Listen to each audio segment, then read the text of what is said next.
जन्म कुंडली दिखाने का विधान आज से नहीं हजारों वर्षों से है। इस युग में नहीं बल्कि सतयुग से ही चला आ रहा है। जन्म कुंडली में राशि, ग्रह, भाव ये तीन होते हैं। ये तीन इंस्ट्रूमेंट हैं। जिस प्रकार से शरीर में किसी प्रकार की परेशानी होने पर हम डॉक्टर के पास जाते हैं और वह हमें एक्सरे करता है, थर्मामीटर से हमें बुखार जांचता है और जिस संबंधी परेशानी होती है उसका टेस्ट लिखता है। उस टेस्ट लिखने के बाद पता चलता है ये बीमारी ये है। उसी तरह से जन्म कुंडली बच्चे जन्म लेने के बाद हम ग्रह, नक्षत्र, भाव और राशि के द्वारा बच्चे को जन्म समय में ही यह प्रेडिक्ट कर देते हैं कि बच्चा की इन अवस्थाओं में, इस अवस्था पर पहुंचने पर इस तरह की परेशानी या शुभ अशुभ फल मिल सकते हैं, या कब चोट लगेगा, कब सफलता मिलेगी, कब विफलता होगी, कब माँ बाप के लिए कष्टकारक है, कब भाई के लिए कष्टकारक है, कब मामा के लिए कष्टकारक है, कब व्यवसाय में फायदा मिलेगा। इन सारी चीजों का समाकलन हम जन्म समय में ही कर लेते हैं, जन्म लेते ही करते हैं। और वह प्रायः आप यदि ज्योतिष विषय को बारीकी से जानते हैं तो यह फल भी प्रायः घटित होता ही है। आजकल बीमार होने के बाद डॉक्टर उसे टेस्ट लिखता है, टेस्ट करने के बाद पता चलता है कि बीमारी है और हम उसको जन्म लेते ही, और बीमार कब होगा 25 साल बाद, 30 साल बाद, उसको हम पहले ही आकलन करके रख देते हैं। इन अवस्थाओं में जाने पर इस तरह की बीमारियां या परेशानियां आ सकती हैं। इससे सावधान रहिएगा, बचिएगा, इसका और रेमेडीज करिएगा, इसका उपचार करिएगा और इससे व्यक्तियों को लाभ होता है। अब वस्तुतः होता है क्या, अवश्यमेव भोक्तव्यम शुभाशुभ कर्मणाम। जो शुभ अशुभ कर्म हमारे कई जन्मों का है वह निश्चित रूप से भोगना ही होता है, क्योंकि रावण जैसे महाप्रतापी व्यक्ति भी अपने अशुभ कर्मों का फल उसे भोगना पड़ा। पांडव जैसे बलशाली लोग भी वन वन भटकते रहे। राम, मर्यादा पुरुषोत्तम राम भी काल के विधान को नहीं नकारे, उन्होंने स्वीकार किया। अतः तीन तरह के कर्म होते हैं, संचित, प्रारब्ध और क्रियमान। तो आपका जैसा संचित है उसे प्रारब्ध में भोगना ही होगा। अतः क्रियमान कर्म को हमें अच्छा करना होता है।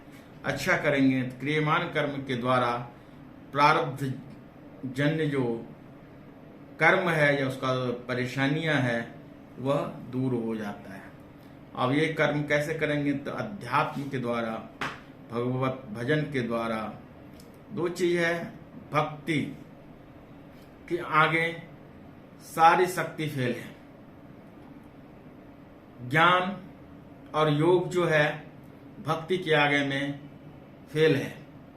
ज्ञान अभ्यास से होता है, योग अभ्यास से होगा, परंतु भक्ति भाव से होता है। भक्ति अनपढ़ व्यक्ति भी कर सकता है। भक्ति जैसे वाल्मीकि के बारे में आप जानते होंगे, ऐसा सुनते हैं, इतिहास बताता है कि वह अनपढ़ थे, राम राम की जगह भाव से मरा मरा उन्होंने जाप किया और उन्हें सिद्धि मिली। वह भाव था। उसी तरह से योग जो है, हम चित्तवृत्ति निरोधा इति योगा, योगः कर्मसु कौशलम समत्वम योग उच्यते। अब ये सारी योग की परिभाषा है।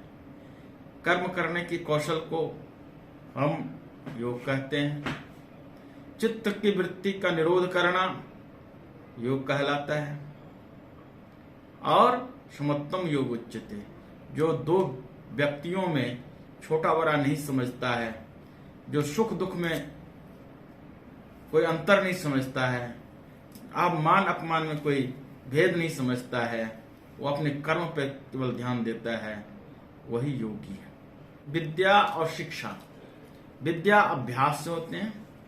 विद्या के भी दो भेद है, विद्या अविद्या। और सही विद्या तो प्रभु से जोड़ता है, और अविद्या जो है वो भौतिकवादी ज्ञान से जोड़ता है। इससे आगे हम शिक्षा के बारे में कहेंगे। शिक्षा आज के समाज के लिए बहुत जरूरी है।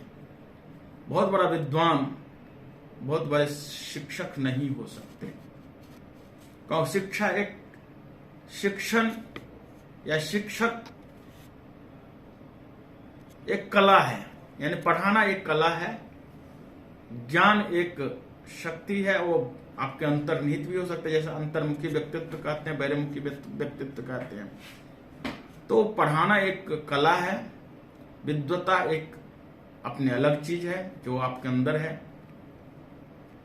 शिक्षा जो है, जो ज्ञान है आपके अंदर, विद्या जो है, उसको समाज में किस प्रकार से लागू किया जा सकता है, किस प्रकार से उसे लाभान्वित किया जा सकता है। यदि आपने उसको सही ढंग से अप्लाई करना या अप्लाई कर दिए तो आप एक बहुत अच्छे शिक्षक हैं, बहुत अच्छे विद्वान हैं।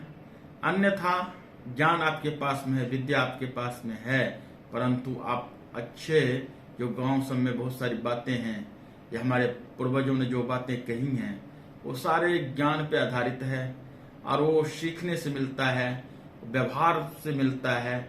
जैसे सभी विद्याओं का या सभी ज्ञान का एक ही श्रेय होता है, जो हमें अपना जीवन किस तरह से चलाना है, समाज को किस तरह से चलाना है, सृष्टि को किस तरह से बचाना है।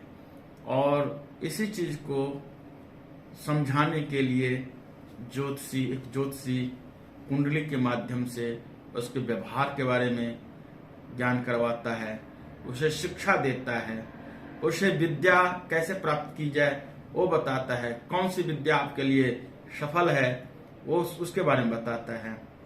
और अगले वीडियो में मैं इससे आगे आपको और प्रस्तुत करूंगा। इस बात को मैं यहीं विराम देता हूं। धन्यवाद।